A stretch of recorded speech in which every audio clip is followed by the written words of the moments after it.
Welcome to this explainer. Today, we're diving right into the surprisingly powerful biological changes that kick in when you start your day with a simple, fasted morning walk. Look, if you've ever felt completely frustrated by stubborn fat that just will not budge, no matter how hard you're hitting the gym, well, this one's for you. We're going to pop the hood and look at the actual metabolic shifts happening in your body before you even take your first bite of breakfast.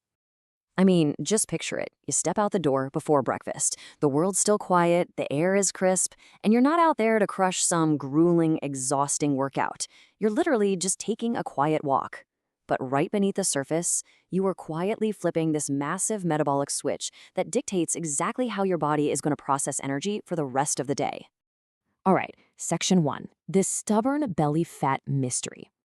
If you've been eating right, putting in the hours, sweating it out at the gym, I am sure you've asked yourself, why on earth is belly fat always the absolute last to go?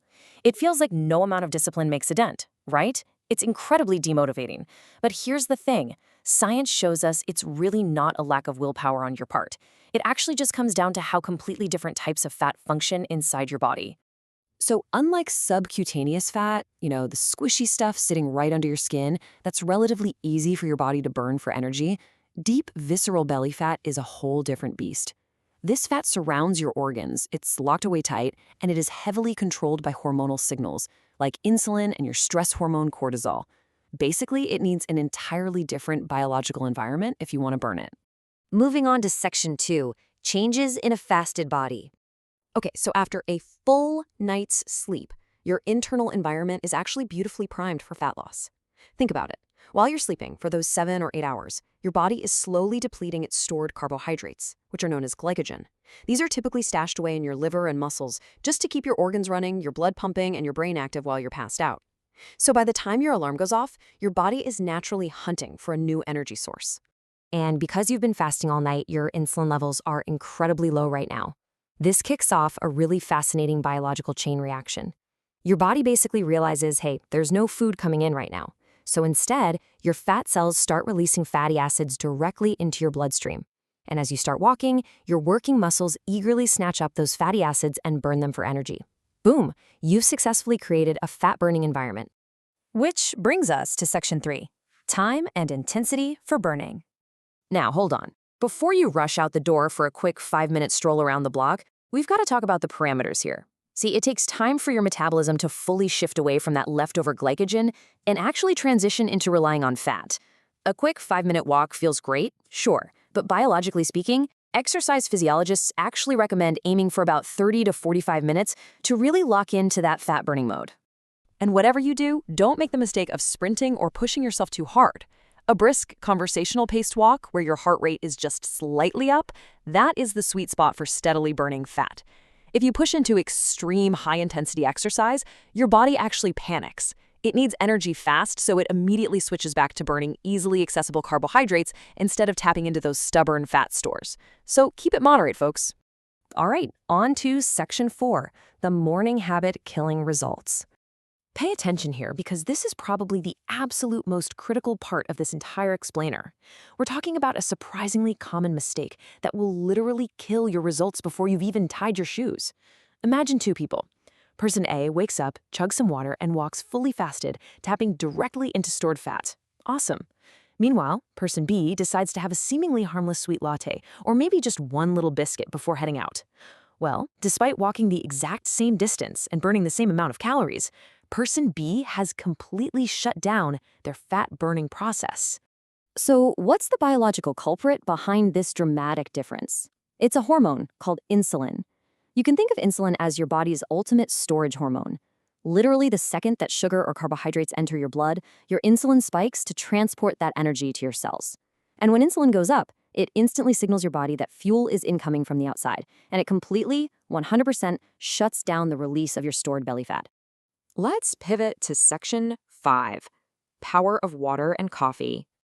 Okay, so since a pre-walk snack or a sugary drink is totally off the table, what can you actually consume? Well, because your body wakes up naturally dehydrated after a long night of breathing and just doing standard bodily functions, drinking a big glass of water right away is absolutely essential. It basically acts as the ultimate lubricating oil for your metabolism. It drastically improves your blood flow, which means oxygen and those released fatty acids can be transported to your working muscles so much more efficiently while you walk. Now, some people also love to throw a cup of black coffee into the mix, which honestly is a fantastic addition. The caffeine mildly stimulates your nervous system and actually gives a nice little boost to that fatty acid release, making it even easier for your body to use them as fuel. But listen to me, remember the golden rule here. It must remain strictly, absolutely black. The very second you add sugar, syrup, or sweet milk, bam, your insulin spikes and all those amazing metabolic benefits just vanish. And finally, Section 6, Surprising Effects of Consistency. So what actually happens when you turn this simple, quiet walk into a dedicated, non-negotiable daily habit? Well, transformation doesn't happen overnight, right? On day 1, you're getting a slight metabolic boost and helping to steady out your appetite hormones. But by week 4, you are genuinely improving your body's insulin sensitivity. And zoom out to year 1, you've now compounded hundreds of low-impact fat-burning sessions that gently but permanently reshape your waistline. It is the sheer power of biological repetition. By consistently moving at this moderate pace, day in and day out, you're doing so much more than just burning a few morning calories. You're actually building up the mitochondrial density inside your muscles, those little cellular power plants. This gives you incredibly powerful long-term metabolic flexibility. It makes your entire body ridiculously efficient at processing energy, controlling your blood sugar, and ultimately just staying healthy.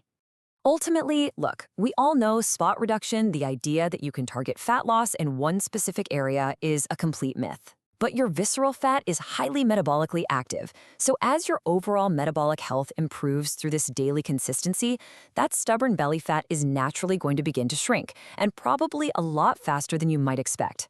The science here is pretty crystal clear. Taking a quiet, moderate-paced morning walk on an absolutely empty stomach triggers this incredible cascade of biological benefits.